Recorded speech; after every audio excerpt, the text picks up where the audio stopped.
Huh?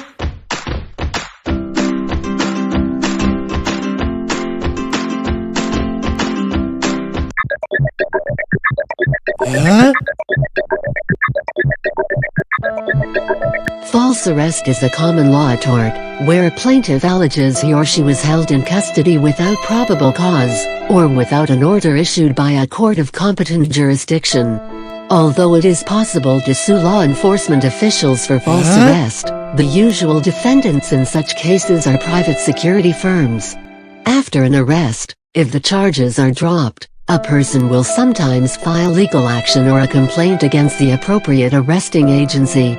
In most jurisdictions, the arrest powers of police and police agents are in excess of those afforded to ordinary citizens. See citizens' arrest. However, the powers of police officers to arrest are not unlimited. Generally speaking, 1. Anyone may arrest a person if in possession of an arrest warrant issued by an appropriate court.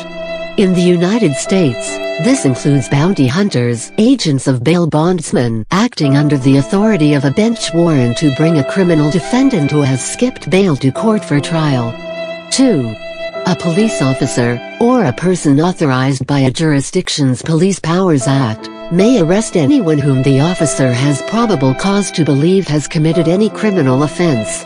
However, in the case of a misdemeanor, summary conviction offense, or non-criminal offense, such as a municipal by-law offense, the officer may arrest the suspect only long enough to identify the suspect and give the suspect a summons to appear in court, unless there is reason to believe they will not appear in answer to the summons.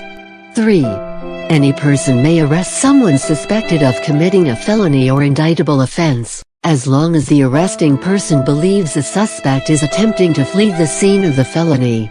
A person cannot be arrested on suspicion of committing a felony well after the fact unless the arresting officer possesses an arrest warrant.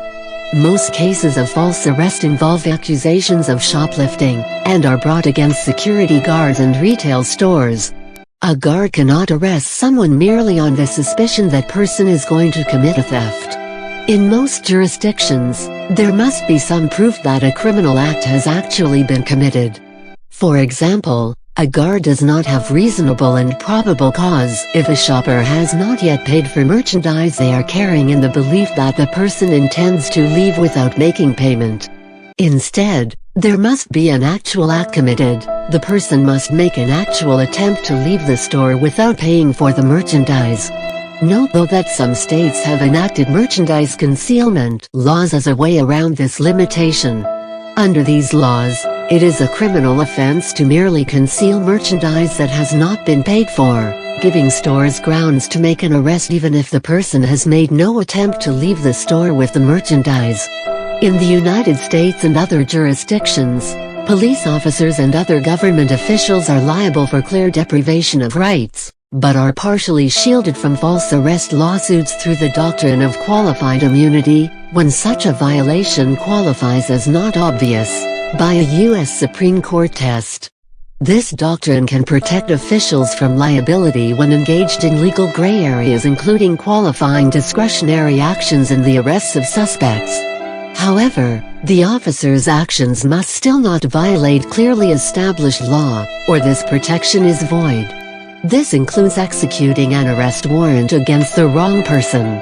False statements by public servants to justify or cover up an illegal arrest are another violation of federal law. An example of this doctrine being tested is Sorrell v.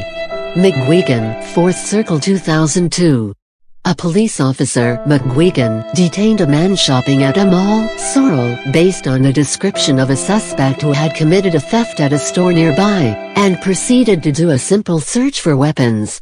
The store owner who reported the theft arrived at the scene and stated Sorrell and his friends were not the ones who had stolen from him. However, the officer still arrested Sorrell for possession of a concealed weapon, because he was carrying a folding knife with a 3-inch long blade in his pocket. In Maryland, non-automatic folding knives are not considered weapons under state law regardless of their length, and the lack of length limit had been upheld multiple times in the state Supreme Court. However, the officer erroneously believed the knife to be a weapon. Sorrell was released immediately after booking and was never prosecuted as there was technically no crime, and sued the police officer for false arrest. The officer's qualified immunity was denied by the court, and this decision was upheld in the U.S. Court of Appeals.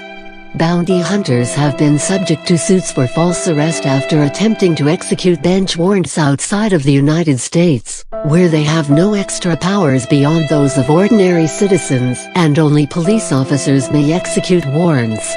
In at least 2 prominent cases, bounty hunters were charged with kidnapping after taking custody of a bail jumper outside of the United States and bringing them back to the court that issued the warrant. One of them, Daniel Keir, was extradited from the U.S. and convicted. There have been some cases where police officers or bounty hunters have executed valid arrest warrants against the wrong person. Although many false arrest suits result in only nominal damages, such mistakes usually result in large awards against the arresting officers. Individuals who realize that they are the target of false arrest might attempt to resist or flee.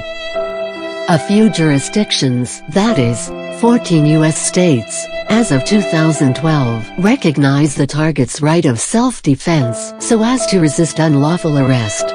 Typically, this only applies when the arresting officer used more force than necessary to effect the arrest, and the resistance is only to such an extent as necessary to protect oneself from great bodily harm or death.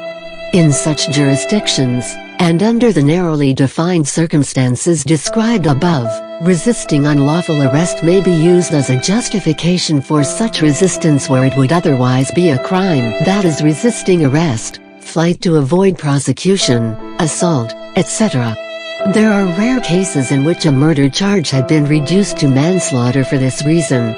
Justification for such action is often hard to prove in court, and only justified in certain circumstances.